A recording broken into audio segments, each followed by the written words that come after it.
Welcome to I dream. నేను Udayasri. Present మనతో ఉన్నారు అడ్వకేట్ నాగేశ్వర్ పూజారి గారు. మాట్లాడదాం. హలో అండి. హలో అండి. చాలా మందికి అడ్వకేట్ ని చూస్ చేసుకోవడానికి చాలా కన్ఫ్యూజ్ అవుతూ ఉంటారు. వాళ్ళ కేసుకి సంబంధించి, వాళ్ళ సమస్యకి సంబంధించి. ఒక మంచి అడ్వకేట్ ని చూస్ చేసుకోవడం ఎట్లా? ఇప్పుడు మంచి అడ్వకేట్ని చూస్ చేసుకోవడం అంటే ఏంటంటే జనరల్గా ఏంటంటే ఎప్పుడైనా కూడా ఏంటంటే మీకు చాలామందికి ఎదురయ్యే ఇబ్బంది ఏంటంటే అడ్వకేట్స్ అన్నప్పుడు ఏంటంటే చాలామంది మా దగ్గరకు వచ్చి ఇచ్చే కంప్లైంట్స్ ఏంటంటే సార్ మాకు తెలిసిన అడ్వకేట్ని వెళ్ళాం సార్ అని చెప్పేసి అంటుంటారు, లేకపోతే ఎవరో రిఫరెన్స్ ఇచ్చారని చెప్పి వెళ్తుంటారు. సో అడ్వకేసీలో ఒక మంచి అడ్వకేట్ని ఎంచుకోవడం ఎలా అంటే కొన్ని పారామీటర్స్ ఉంటాయి మనకు. ఆ పారామీటర్స్ కనుక మీరు చెక్ చేసుకోగలిగితే మీరు మంచి అడ్వకేట్ని ఎన్నుకున్నట్టు ఉంటుంది. ఫస్ట్ ఉండాల్సిన పారామీటర్ ఏముంది అంటే ఏంటంటే అడ్వకేసీకి అడ్వకేట్ని ఎన్నుకోవాలి అంటే ఫస్ట్ వాళ్ళ ఎక్స్పీరియన్స్ ఎంత ఉందనేది తెలుసుకోవాలి. ఓకే, ఒక మంచి అడ్వకేట్ని కనుక మనం ఎంచుకోవాలంటే ఏంటంటే మినిమం ఒక 10 years ప్రాక్టీస్ ఉండాలి. మినిమం ఒక 10 years ప్రాక్టీస్లో ఉన్నారా లేరా అనేది మీరు చెక్ చేసుకోవాలి. అది కూడా ఏంది, కంటిన్యూస్ ప్రాక్టీస్లో ఉండాలి. ఎందుకంటే కొంతమంది అడ్వకేసీతో పాటు ఇంకా వేరే పనులు కూడా చేస్తుంటారు కాబట్టి ఎప్పుడైనా సరే ఆ అడ్వకేట్ అనే వ్యక్తి కంపల్సరీ ఒక 10 years ఎక్స్పీరియన్స్ ఉండి వాళ్ళు అడ్వకేట్ ఫీల్డ్లోనే ఉంటే మీరు అది ఫస్ట్ చెక్కింగ్ అది. ఓకే, ఎందుకంటే ఇప్పుడున్న పరిస్థితులలో ఏంటంటే చాలా మంది క్లయింట్స్, ఇప్పుడు నేనున్నా కదా, ఇప్పుడు నన్ను ఎవరు కూడా ఎప్పుడు నేను అడ్వకేట్నా కాదా అని ఎప్పుడు ఎవరు అడగలేదు జనరల్గా. మీరంటే ఒక అడ్వకేట్ అని అంటే జనరల్గా ఇప్పుడు అడ్వకేట్ దగ్గర పోయినప్పుడు ఎవరు అడగరు ఇప్పుడు మీ ఎక్స్పీరియన్స్ ఎంత ఉందని కానీ, లేకపోతే మీ బార్ కౌన్సిల్ ఐడి ఇవ్వమని కానీ అడగరు. సో ఆ సిస్టమ్ ఇండియాలో లేదు. ఎందుకంటే భయపడతారు, జనరల్గా భయపడతారు, లేకపోతే ఎందుకులే అనుకుంటారు చాలా సందర్భాలలో. కాబట్టి నేను ఖచ్చితంగా చెప్పేది ఏంటంటే ఒక మంచి అడ్వకేట్ని ఎన్నుకోవాలి అంటే ఫస్ట్ మీరు ఒక మినిమం 10 years ఉన్న ఒక అడ్వకేట్, మినిమం 10 years ప్రాక్టీస్లో ఉన్న అడ్వకేట్ని మీరు ఫస్ట్ చూజ్ చేసుకోవాలి. అంటే ఒక అడ్వకేట్ని చూజ్ చేసుకునేటప్పుడు అతనికి ఒక 10 years ఎక్స్పీరియన్స్ ఉందా లేదా అనేది. సో దాన్ని మీరు అతని ఈ బార్ కౌన్సిల్ ఐడి కానీ లేదా అడగడం ద్వారా మీకు తెలిసిపోతుంది.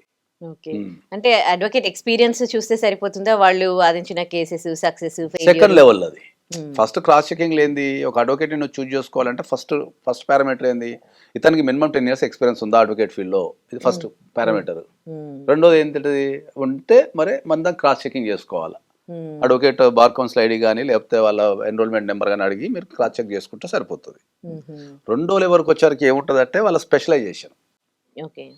జనరల్గా ఏంది అంటే ఏంటంటే మనకు జనరల్గా ఇప్పుడు మార్కెట్లో ఏముంటుంది అంటే ఏంటంటే కొందరు డైవర్స్ కేసులు చేస్తారు, కొందరు చెక్ బౌన్స్ కేసులు చేస్తారు. అడ్వకేట్ అనే వ్యక్తి ఇండియాలో ఉన్న ఎనీ కోర్టులో వాదించవచ్చు, ఏ కేసైనా వాదించవచ్చు, లిమిటేషన్ లేదు. అంటే ఈ కేసు వాదించాలా అని. జనరల్గా మనం మాట్లాడుకోవడానికి ఏంటంటే వీళ్ళు డైవర్స్ స్పెషలిస్ట్లనో లేకపోతే వీళ్ళు చెక్ బౌన్స్ స్పెషలిస్ట్లనో లేకపోతే వీళ్ళు హైకోర్టు స్పెషలిస్ట్లనో ఇట్లా మనం మాట్లాడుతుంటాం. ఎందుకంటే వాళ్ళు అందరూ చూజ్ చేసుకుంటారు. ఓకే, కొందరు ఏం చేస్తారంటే అన్ని కోర్టులకు తిరగలేక ఏం చేస్తారు, దగ్గర కోర్టును చూసుకుని అదే కోర్టులో ప్రాక్టీస్ చేస్తుంటారు, అన్ని కేసులు చేస్తుంటారు. ఓకే, ఎందుకంటే ఇప్పుడు రంగారెడ్డి ఉందనుకో, ఎల్బీనగర్లో ఒక కోర్టు ఉంటుంది, సపోజ్ హైటెక్ సిటీలో ఒక కోర్టు ఉంటుంది. ఇప్పుడు ఆ వ్యక్తి హైటెక్ సిటీలో నివసిస్తున్నాను అనుకో, ఎల్బీనగర్ పోయేసరికి టైం అయిపోతుంది. సో కొందరు రిస్క్ తీసుకోకుండా ఏంటంటే ఆ హైటెక్ సిటీలో ఉన్న కోర్టునే వాళ్ళు ప్రాక్టీస్ చేస్తుంటారు, అన్ని కేసులు చేస్తారు. కొందరు ఏంటంటే స్పెషలైజేషన్ ఇంట్రెస్ట్ ఉంటుంది వాళ్ళకు. కొందరు చెక్ బౌన్స్ కేసులు చేస్తారు, ఎక్కడైనా చేస్తారు. వాళ్ళు చెక్ బౌన్స్ కేసులలో ఎక్స్పర్ట్స్ ఉంటారు, కొందరు డైవర్స్ కేసులు ఎక్స్పర్ట్స్ ఉంటారు. అంటే వాళ్ళు చేసి చేసి చేసి ఆ ఎక్స్పీరియన్స్ వచ్చేస్తుంది. ఓకే, సో ఫస్ట్ అనేది మీకు ఒక అడ్వకేట్కి ఒక 10 years ఎక్స్పీరియన్స్ ఉందా లేదా అనేది ఫస్ట్ పాయింట్. రెండోది దాంట్లో వాళ్ళు దేంట్లో స్పెషలైజేషన్ అనేది చూసుకోవాలి. ఎందుకంటే స్పెషలైజేషన్ ఉన్న అడ్వకేట్ దగ్గరికి వెళ్తే థింగ్స్ అంటే ఈజీ అవుతాయి బాగా. ఎందుకంటే వాళ్ళు చేసి చేసి చేసి ఎక్స్పీరియన్స్ వచ్చుంటది కాబట్టి వాళ్ళు ఎటువంటి దాన్నైనా కూడా ఈజీగా దాన్ని ఫోకస్ చేయగలుగుతారు. థర్డ్ వచ్చేసి ఏంటంటే సర్వీస్ చూసుకోవాలి. సర్వీస్ కూడా చాలా ఇంపార్టెంట్. ఎందుకంటే ఇప్పుడున్న దాంట్లో అడ్వకేట్స్కి సర్వీస్ చేయడం కొద్దిగా కష్టమైన పని. ఎందుకంటే అడ్వకేట్కి మల్టిపుల్ వర్క్స్ ఉంటాయి.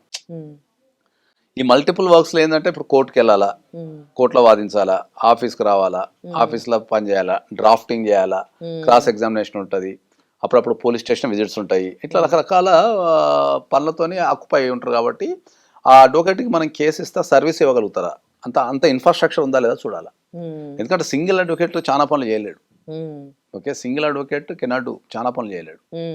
ఆ సింగిల్ అడ్వకేట్కి అంత స్ట్రక్చర్ ఉండాలి వాళ్ళకి. ఎందుకంటే డ్రాఫ్టింగ్కి సపరేట్ డిపార్ట్మెంట్ ఉందా, లేకపోతే ఫైలింగ్కి సపరేట్ డిపార్ట్మెంట్ ఉందా, ఓన్లీ కాల్స్ ఎత్తడానికి ఒక సపరేట్ డిపార్ట్మెంట్ ఉంది. ఎందుకంటే క్లయింట్స్ రకరకాల టైంలో కాల్ చేస్తారు. వాళ్ళకి ఎప్పుడు గుర్తొచ్చినప్పుడు, వాళ్ళకి అవసరం ఉన్నప్పుడు కాల్ చేస్తారు. ఆ కాల్ చేసినప్పుడు ఏంటంటే కంపల్సరీ ఆ కాల్స్ ఎత్తి ఏదో ఒక ఇన్ఫర్మేషన్ ఇవ్వగలిగితే వాళ్ళు కొద్దిగా హ్యాపీ ఫీల్ అవుతారు.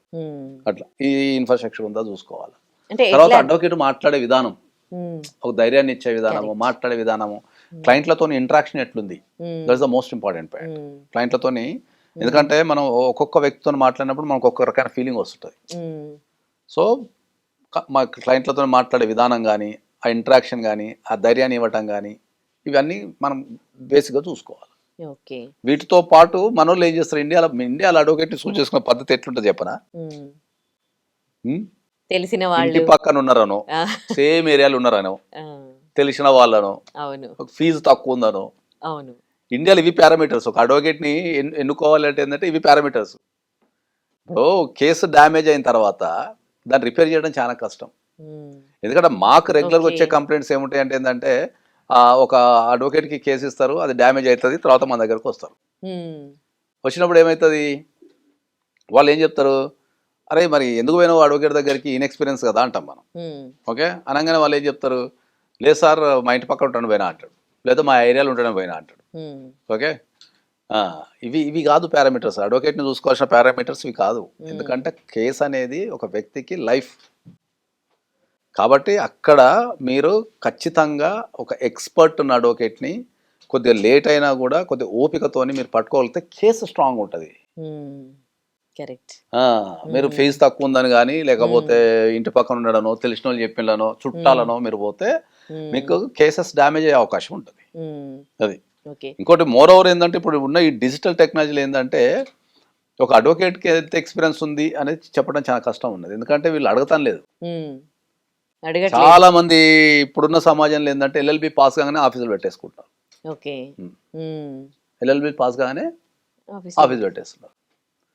మన క్లయింట్స్ అని కూడా వెరిఫికేషన్ చేసుకోవటం లేదు. అంటే డైరెక్ట్ అడగమంటారా వాళ్ళని, ఎక్స్పీరియన్స్ అవన్నీ కూడా, లేకపోతే అడగమని చెప్తున్నా, నేను అదే చెప్తున్నా. ఎందుకంటే అడగకపోతే వాళ్ళకి ఎట్లా తెలుస్తుంది, అడగమనే చెప్తున్నాం మనం. కంపల్సరీ నీ ఎక్స్పీరియన్స్ ఎంత ఉంది, ఎన్ని సంవత్సరాలు ఉంది, ఏ ఫీల్డ్లో ఉంది, ఎన్ని కేసులు చేశారు, మీ ఎన్రోల్మెంట్ నెంబర్ ఎంత అని అడగమనే చెప్తున్నాను అందరికీ. మీకు తెలియని విషయం చెప్తానండి, మీరు గూగుల్లో పోయి కొట్టండి, భారతదేశంలో 30% of the advocates fake advocates ఉన్నారు. 30% of the advocates fake advocates ఉన్నారు.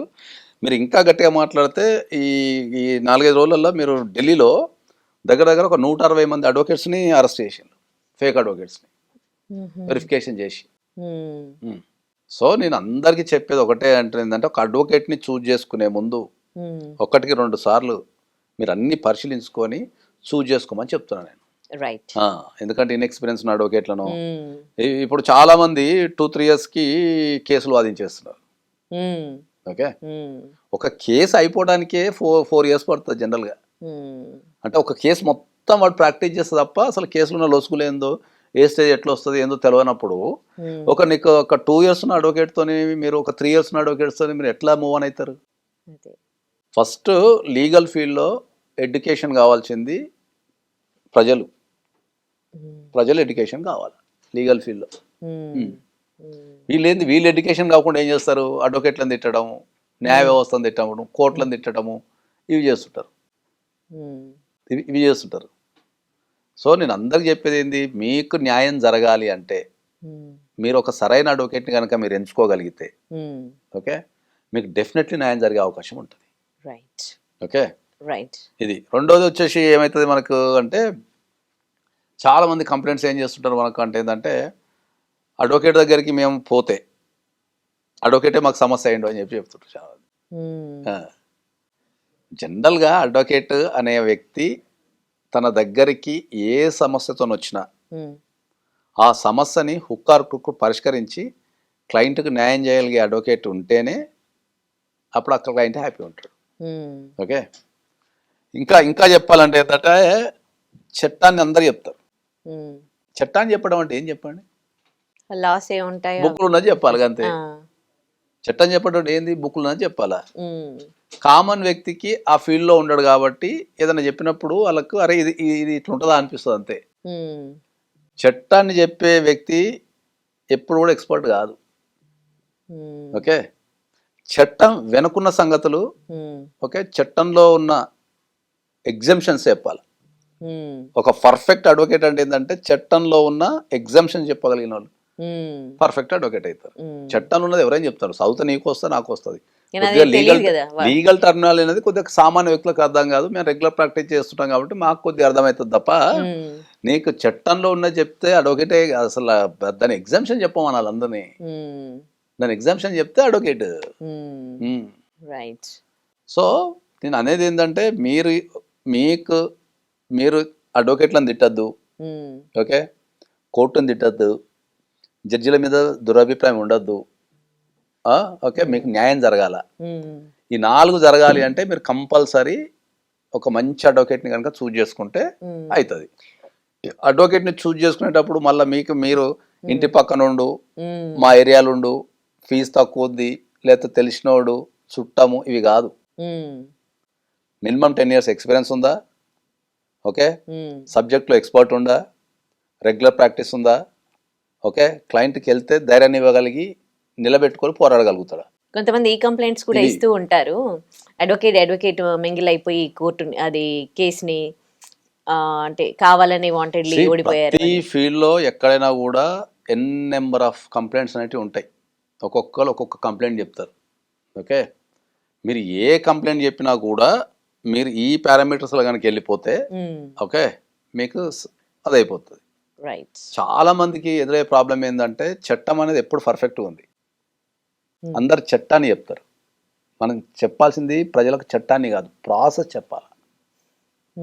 ఓకే, ప్రాసెస్ చెప్పగలిగితే క్లయింట్కి ప్రాసెస్ అర్థమైతే వాడు అడ్వకేట్ని ఇబ్బంది పెట్టాడు, చట్టాల మీద దురభిప్రాయం ఉండదు, రెండోది జడ్జెస్ మీద గౌరవం కలుగుతుంది. There is a process. అడ్వకేట్స్కి ఏంటంటే వాళ్ళకి టైం ఉండక, ఇప్పుడు నాకు ఎదురే సమస్య చెప్తా. ఇప్పుడు నేను కేసులు చేసి అలిచిపోయినా, ఇని అలిచిపోయినా. ఇప్పుడు నేను అదే మాట్లాడాలంటే ఏమవుతుంది, అప్పుడప్పుడు మనకు బోర్ కొడుతుంది. కొత్త వచ్చే క్లయింట్కి ఏంది ఎగ్జైట్మెంట్ ఉంటుంది, అర్థమైందా, ఎగ్జైట్మెంట్ ఉంటుంది. కానీ నేనేం చేస్తా అంటే ఏంటంటే నాకు వాళ్ళ స్థాయికి వెళ్ళి నేను చెప్పాల్సి మళ్ళీ కొత్తగా ప్రతిరోజు చెప్పాలి. నేను చెప్పాలా, చెప్పకపోతే వాళ్ళకి అర్థం కాదు, వాళ్ళు ఇంకా కన్ఫ్యూజన్ పడిపోతారు. కాబట్టి ఎన్ని లక్షల కేసులు చేసినా మళ్ళీ నేను 0 నుంచే చెప్పాలి వాళ్ళకి. 0 నుంచి చెప్తే వాళ్ళకి అర్థమవుతుంది. ఇప్పుడు నేను ఎక్స్పర్ట్ కదా అని చెప్పి డైరెక్ట్ పాయింట్ మాట్లాడిన వాళ్ళకి అర్థం కాదు. అట్లా కాబట్టి ఇది మీరు సరైన అడ్వకేట్ని కనుక ఎంచుకోగలిగితే మీకు డెఫినెట్లీ మీకు న్యాయం జరుగుతుంది. Right. Thank you so much. And for more videos, please subscribe to iDream. Please subscribe to iDream. Please subscribe iDream. And please subscribe to iDream. For more videos, subscribe to iDream. please like, share and subscribe to the channel. Congratulations, iDream. Subscribe to iDream. Subscribe to iDream. So subscribe to iDream Media. iDream team andarki huge congratulations. Please subscribe iDream Media. Please subscribe to iDream. Subscribe iDream. Please subscribe to iDream. iDream అంటే నా కళల ఛానల్ను subscribe చేసుకున్న నోరు తిరుగుతలేదు, మీరైతే గంట గుర్తు కొట్టండి. For more such videos, please subscribe to iDream. Subscribe to iDream. Please subscribe to iDream. Please subscribe iDream Media. Please do subscribe to iDream. Please subscribe to iDream Media. For best entertainment and information, please subscribe iDream. And don't forget to subscribe to iDream.